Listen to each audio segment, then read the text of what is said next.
كتاب الله دستوري وخير الخلق أسوتنا بسنتهم جلانا معاف کر دیتے ہیں یا پورا معاف کر دیتے ہیں، تو یہ كتاب کیا ہے؟ الله ایسا کیا جا سکتا ہے، ایسا کیا جائے، یا قتل کرنے کے لیے اگر کہے کہ ہم معاف کر دیں تو اس کے اندر بھی اس کے لیے احسان کا معاملہ کیا جا سکتا ہے۔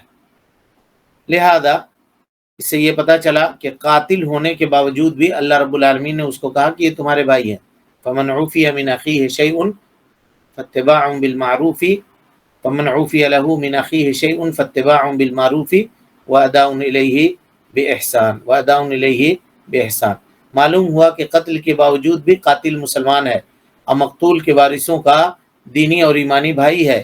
یہی وجہ ہے کہ حضرت علی رضی اللہ عنہ اور حضرت معاویہ رضی اللہ تعالیٰ عنہ کے درمیان میں جو لڑائی ہوئی تھی، یا حضرت طلحہ اور حضرت زبیر اور حضرت عائشہ اور اسی طرح سے حضرت علی رضی اللہ تعالیٰ عنہ کے درمیان جو لڑائیاں ہوئی تھی، یعنی جنگ جمل اور جنگ صفین، ان دونوں کی طرف اشارہ ہے۔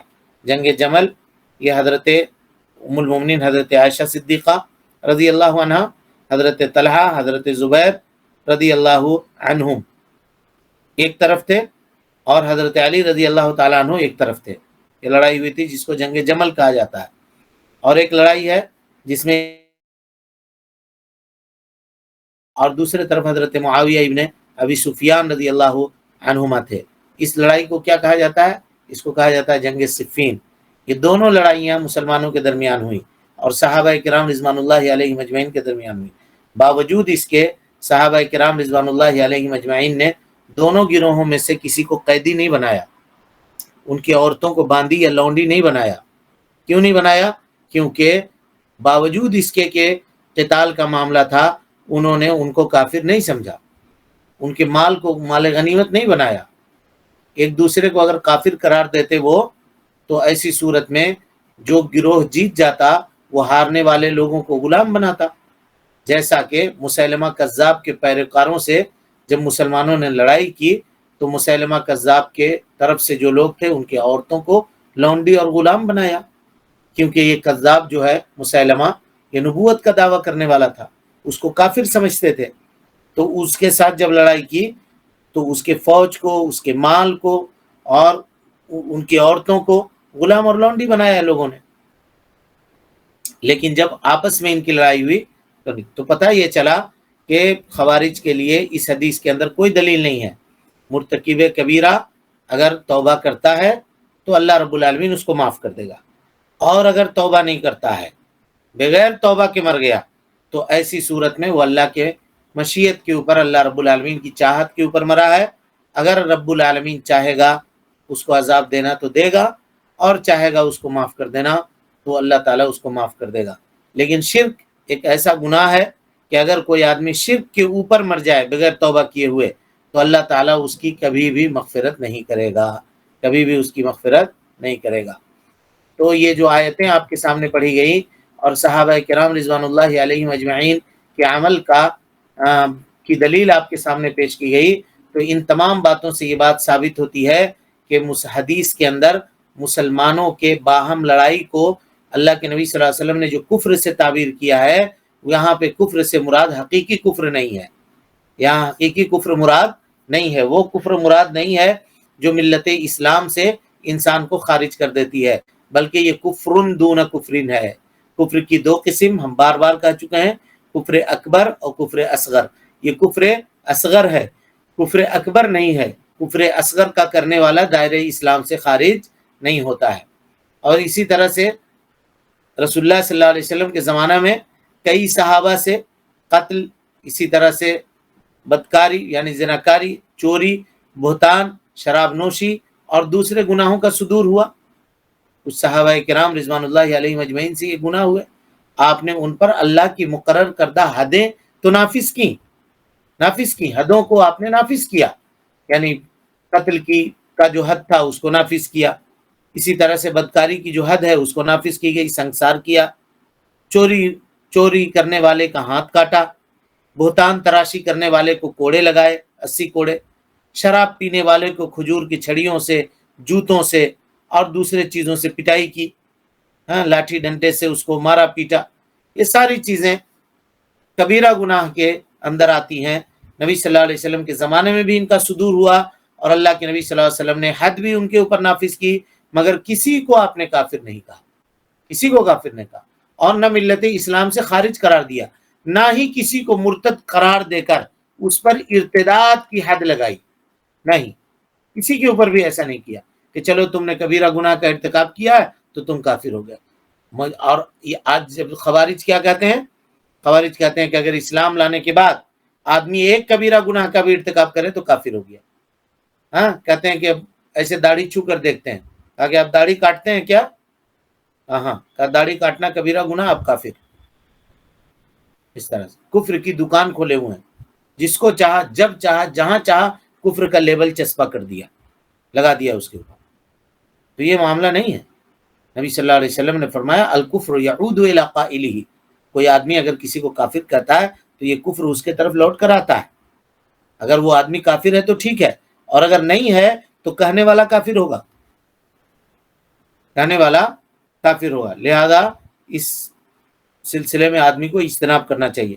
اور یہ جو آج کل کے زمانے میں انحرافات کا جو یہ دور شروع ہوا، فلاں ملک کا بادشاہ کافر، وہاں کا بادشاہ کافر، وہاں کا بادشاہ کافر، یہ کہہ کر کے مسلم ممالک کے فرما رواؤں کو لوگوں نے کافر کہا، ہاں، اور ان کے خلاف عالم بغاوت بلند کیا۔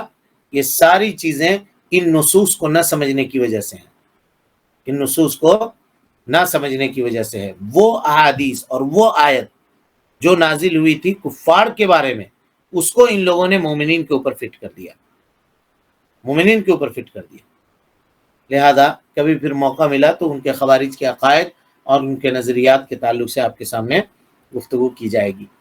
مسلمان کو گالی دینے والا فاسق ہے نا، اور اس سے لڑنے والا کافر ہے، کفر کا ارتکاب کرنے والا ہے، تو یہ کہہ کر کے اللہ کے نبی صلی اللہ علیہ وسلم نے ان گناہوں کی قباحت اور ان گناہوں کی خرابی اور اس کی شناعت کو ظاہر کرنے کی کوشش کی ہے کہ اہل ایمان کو نہ تو فسق والا کوئی کام کرنا چاہیے اور نہ ہی اہل ایمان کو کفر والا کوئی کام کرنا چاہیے۔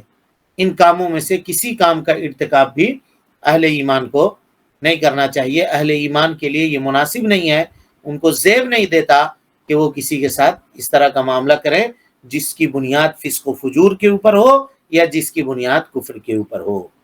بعض علماء نے مسلمان سے کہا کہ مسلمان سے لڑائی کرنا کفر ہے، کا مطلب یہ بیان کیا کہ اسے مجازن کفر قرار دیا گیا ہے۔ مطلب یہ ہے کہ مسلمان بھائی کا وجود ایک مسلمان بھائی کے لیے اللہ کی نعمت سے کم نہیں ہے جی۔ ایک مسلمان بھائی کا وجود ایک مسلمان بھائی کے لیے، مسلمان بہن کا وجود مسلمان بہن کے لیے، کیوں؟ اللہ تعالیٰ نے کہا المؤمنون والمؤمنات بعضهم اولیاء بعض، آپس میں ایک دوسرے کے دوست ہیں، یہ آپس میں ایک دوسرے کے دوست ہیں۔ اور نبی صلی اللہ علیہ وسلم المسلم للمسلم کالبنیان یشد بعضه بعضا وشبک بین اصابعہ، اللہ کے نبی صلی اللہ علیہ وسلم نے کہا کہ ایک مسلمان دوسرے مسلمان کے لیے مثل بنیاد کے اینٹ کی ہے جو ایک دوسرے سے طاقت حاصل کرتے ہیں۔ اور اس کے بعد آپ نے اپنے انگلیوں کی تشبیک دی، یہ تشبیک دینا یہ منع ہے جی شریعت میں، کسی کو ایسے انگلی کر کے بیٹھنا منع ہے، نبی صلی اللہ علیہ وسلم نے منع کیا ہے، کیونکہ یہ سستی کی علامت ہے، اور خاص طور پہ آدمی مسجد میں نہ بیٹھے ایسے کر کے، منع کیا ہے نبی صلی اللہ علیہ وسلم نے۔ خطبہ وغیرہ سن رہے ہیں ایسے کر کے بیٹھے ہوئے ہیں، ہاتھ انگلی کو انگلی میں پیوست کر کے، تو اس سے نیند آتی ہے، منع کیا ہے۔ لیکن منع کر کے باوجود بھی مسجد میں ممبر پہ نبی صلی اللہ علیہ وسلم نے یہ اشارہ کر کے بتلایا کہ ایک مسلمان دوسرے مسلمان سے اس کی حیثیت اس طرح سے ہے کہ ایک دوسرے سے وہ لوگ تقویت حاصل کرتے ہیں، ایک دوسرے سے تقویت حاصل کرتے ہیں۔ تو ایک مسلمان کا وجود دوسرے مسلمان بھائی کے لیے یہ غنیمت ہے، اور اس کو وہ کیا کر رہا ہے؟ اس کی ناقدری کر رہا ہے۔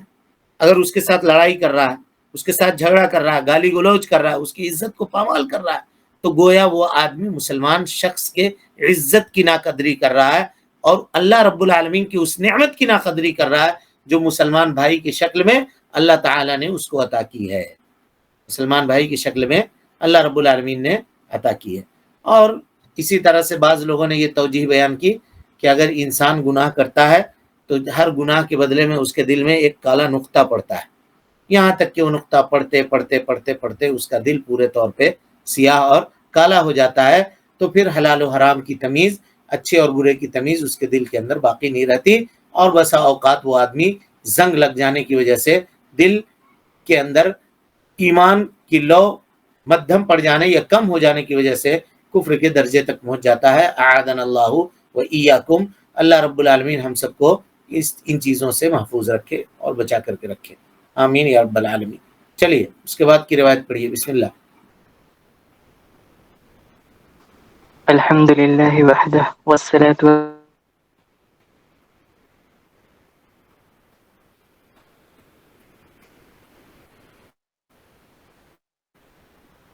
آواز نہیں آ رہی مفیز؟ والسلام وعن ابی ہریرہ رضی اللہ عنہ فإن الظن اکذب الحدیث متفق علیہ۔ سیدنا ابو ہریرہ رضی اللہ عنہ سے مروی ہے کہ رسول اللہ صلی اللہ علیہ وسلم نے فرمایا، بدغمانی سے بچو کیونکہ بدغمانی بہت بڑا جھوٹ ہے۔ بخاری و مسلم۔ بخاری اور مسلم کی متفق علیہ روایت ہے۔ راوی حدیث حضرت ابو ہریرہ رضی اللہ عنہ ہے، عبد الرحمن ابن صخر الدوسی، اللہ کے نبی صلی اللہ علیہ وسلم سے سب سے زیادہ حدیثوں کے روایت کرنے والے صحابی، کہتے ہیں کہ اللہ کے نبی صلی اللہ علیہ وسلم نے فرمایا، قال رسول اللہ صلی اللہ علیہ وسلم، ایاکم والظن فإن الظن اکذب الحدیث، کہ گمان سے بچو کیونکہ گمان سب سے جھوٹی بات ہے۔ گمان کیا ہے؟ سب سے جھوٹی بات ہے۔ اسی طرح سے صحیح بخاری میں یہ روایت پوری اس طرح سے آئی ہے جی، کہا وَلَا تَحَسَّسُوا وَلَا تَجَسَّسُوا وَلَا تَنَاجَشُوا وَلَا تَحَاسَدُوا وَلَا تَبَاغَضُوا وَلَا تَدَابَرُوا وَكُونُوا عِبَادَ اللَّهِ إِخْوَانًا وَكُونُوا عِبَادَ اللَّهِ إِخْوَانًا۔ کہا نہ ٹوہ لگاؤ، نہ جاسوسی کرو، نہ دھوکے سے خرید و فروخت میں بولی بڑھاؤ، نہ ایک دوسرے پر حسد کرو، نہ ایک دوسرے سے دل میں کینہ، بغض اور عداوت رکھو، اور نہ ایک دوسرے سے قطع تعلق کرو، اور اللہ کے بندو آپس میں بھائی بھائی بن جاؤ، اور بھائی بھائی بن کر کے آپس میں تم زندگی گزارو۔ دیکھیے کتنی چیزوں سے منع کیا، لا تحسسوا، لا تحسسوا، ٹوہ میں نہ پڑو کسی کے، کون کیا کر رہا ہے کیا نہیں کر رہا ہے، اس کے خبروں کو جاننے کی کوشش نہ کرو۔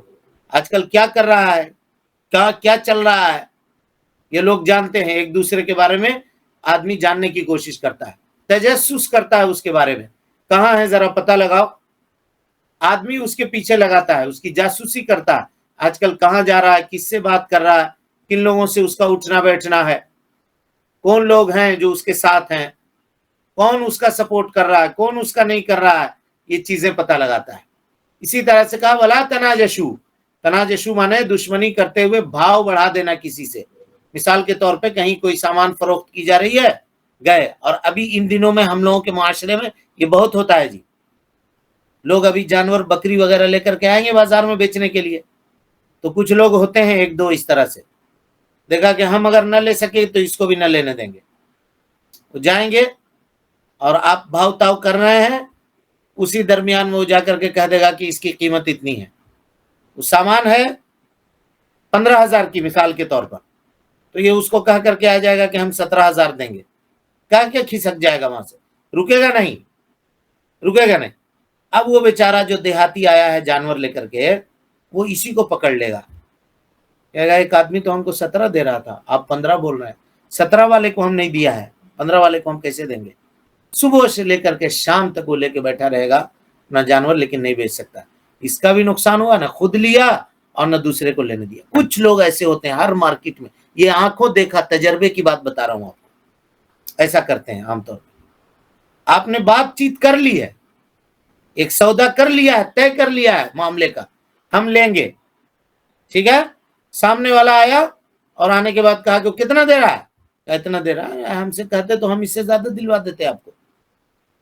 اگر کسی نے اس طرح کیا ہے کہ اپنے بھائی کا سودا طے کرنے کے بعد، ہو جانے کے بعد، اس میں پھر سے وہ سامان بڑھا کر کے اس نے لینے کی کوشش کی ہے اور سامنے والے کو ورغلایا ہے، تو وہ جتنی تجارت وہ کر رہا ہے وہ سب حرام ہے،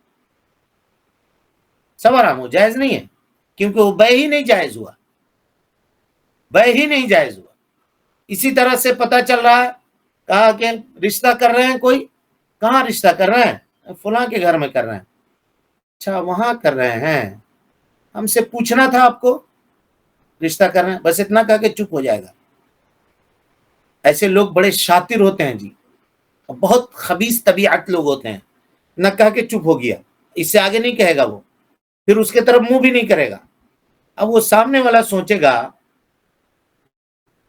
کہ کیا بات ہے بھائی، آپ ایسا کہہ رہے ہیں، کچھ مسئلہ ہے کیا، کچھ ہے کیا؟ نہ چلیے اب آپ کا بات ہو گیا نا، اب کیا ہے، اب تو آپ کو پہلے پوچھنا چاہیے تھا ہم سے، بھائی ایسا ایسا۔ خوب 2-4 مرتبہ اس کو یہ کہے گا تو کہا کہ ہاں ایک رشتہ اور تھا میری نگاہ میں، وہ زیادہ مناسب ہوتا آپ کے لیے، وہاں منع کر دیجیے آپ۔ دیکھیے ہم کچھ نہیں کہہ رہے ہیں، پھر ایسا کہے گا آپ کی مرضی، ہم کچھ نہیں کہہ رہے ہیں، ہم آپ کے خیر خواہ ہیں اور یہ کر رہے ہیں۔ اس کا مقصد صرف ہوتا ہے کہ یہ ٹوٹ جائے، اس کی اچھائی اس کو نہیں ہوتی ہے، اچھائی اس سے مراد نہیں ہوتی ہے۔ اگر اچھائی تمہاری مراد تھی تو اتنے دن سے اس کا بیٹا پڑا تھا، تو گیا نہیں رشتہ لے کر کے، آج اس کا رشتہ لگ گیا تو اس پہ عیب لگا کر کے اور اس کا رشتہ توڑوا کر کے تم اپنے سے کر رہے ہو۔ یہ نکاح حرام ہے اگر کر لیا آدمی تو، نبی صلی اللہ علیہ وسلم نے منع کیا ہے۔ اور محققین علماء کہتے ہیں، محققین علماء کہ جو یہ نہیں ہے، یہ فساد کے اوپر دلالت کرتی ہے، فساد کے اوپر دلالت کرتی ہے، مطلب فاسد ہوا نکاح، جائز نہیں ہوا۔ خوب دھڑلے سے لوگ ایسا کر رہے ہیں، بڑے بڑے داڑھی رکھ کر کے لوگ ایسا کام انجام دے رہے ہیں، اور اپنے آپ کو سمجھتے ہیں کہ ہم تقویٰ کے ٹھیکیدار ہیں، باقی ہمارے علاوہ جتنے ہیں سب بے ایمان ہیں، ہم تقویٰ کے ٹھیکیدار ہیں، ہمارے پاس تقویٰ ہے، ہمارے پاس سب کچھ ہے۔ لیکن یہ سب 2 نمبری کرنے کے لیے کہیے تو ایک دم آگے رہے گا، ایک دم آگے رہے گا، اور دوسروں پہ عیب لگاوے گا کہ وہ تو ایسا کرتا ہے، وہ فلانا ہے، وہ چلانا ہے، وہ یوں ہے، وہ یوں ہے، وہ یہ کر دے گا، وہ ایسا خرابی کر دے گا، اس کے اندر یہ خرابی ہے، خود 9 من لے کر کے گھوم رہے ہیں اس کے طرف دیکھنے کی، اس کو یہ نہیں ہے۔ اللہ کے نبی صلی اللہ علیہ وسلم نے فرمایا کہ جو آدمی دوسروں کے عیبوں کے پیچھے گھومتا ہے، اللہ رب العالمین اس کے عیبوں سے اس کو غافل کر دیتا ہے، اور اس کے عیب سے جب وہ غافل ہو جائے گا تو قیامت کے دن بھرپور عیب کے ساتھ اللہ کے سامنے ملے گا، اور پھر وہاں جو اس کو بدلہ ملے گا تو وہ پھر خود سمجھے گا کہ اس کی کیفیت کیا ہوگی۔ تو ان چیزوں سے انسان کو کیا کرنا چاہیے؟ اجتناب کرنا چاہیے، پرہیز کرنا چاہیے۔ کہا اللہ کے نبی صلی اللہ علیہ وسلم نے وَلَا تَنَاجَشُوا، دھوکے سے خرید و فروخت میں بولی نہ بڑھاؤ، وَلَا تَحَاسَدُوا، حسد نہ کرو ایک دوسرے سے، حسد نہ کرو، کسی کی نعمت کو دیکھ کر کے نہ جلو، کسی کی نعمت کو دیکھ کر کے نہ جلو، وَلَا تَبَاغَضُوا، ایک دوسرے سے بغض، عداوت، کینہ، کپٹ، دیکھیے آج کتنا ہے لوگوں کے دلوں کے اندر، کسی کا دل کسی سے صاف نہیں ہے، کسی کا دل نہیں ہے کسی سے صاف۔ سامنے آپ سے ملے گا، بہت مسکرا کر کے ملے گا، خوب ملے گا، لیکن ذرا سا ہٹ جائیے 10 آدمی کو فون کر کے بولے گا ایسا ہے، ایسا فلاں چلا۔ اگر تم واقعی اس کے خیر خواہ ہو تو اس کے منہ پہ جا کے بولو اور اس کی اصلاح کرنے کی کوشش کرو۔ تو آج منہ پہ بولنے والے کو لوگ کہتے ہیں بدتمیز ہے، یہ دیکھتا نہیں ہے سامنے والے کو، جو چاہتا ہے بول دیتا ہے۔ ارے وہ بدتمیز نہیں ہے، وہ خیر خواہ ہے کہ تمہارے منہ پہ تم کو کہہ دے رہا ہے، پیٹ پیچھے کہتا، غیبت کرتا وہ، تب تم اس کو اچھا سمجھتے، منہ پہ کہہ دے رہا ہے تو بدتمیز ہو گیا، اب پیٹ پیچھے بات کر رہے ہو تو تم بہت نیک، صالح اور متقی اور پرہیزگار ہو گئے۔ پیمانہ بدل دیا لوگوں نے آج سوچنے کا، سمجھنے کا، اور اسی رو پہ، اسی روش پہ لوگ چلے۔ علم کی کمی ہے، قرب قیامت میں علم اٹھ جائے گا اور حدیثوں کا علم ختم ہو جائے گا، دین کا فہم ختم ہو جائے گا، چیزیں ختم ہو جائیں گی۔ کہتا ہے ارے علم خالی رکھ لینے سے وہ آدمی ہو جاتا ہے قابل، عمل کرنا ہے۔ تو کہا کیا عمل کرے گا علم کے مطابق؟ تو کہا کون بڑا ہے کون چھوٹا ہے دیکھ کر کے بات نہ کرے گا۔ منہ پر کیسے آپ کسی کو ٹوک دیجئے گا؟ ارے منہ پر نہ ٹوکیں گے تو کیا اس کے پیچھے ٹوکیں گے؟ کہاں ٹوکیں گے؟ اس کی اصلاح کیسے کریں گے؟ امیر المومنین عمر بن خطاب کہا کرتے تھے اللہ اس شخص کے اوپر رحم کرے جو مجھ کو میرے عیبوں کا ہدیہ پیش کرے، میرے اندر کیا خرابی ہے وہ لا کر کے مجھے دو گے تو یہ میرے لیے سب سے بڑا تحفہ ہوگا تمہارے جانب سے۔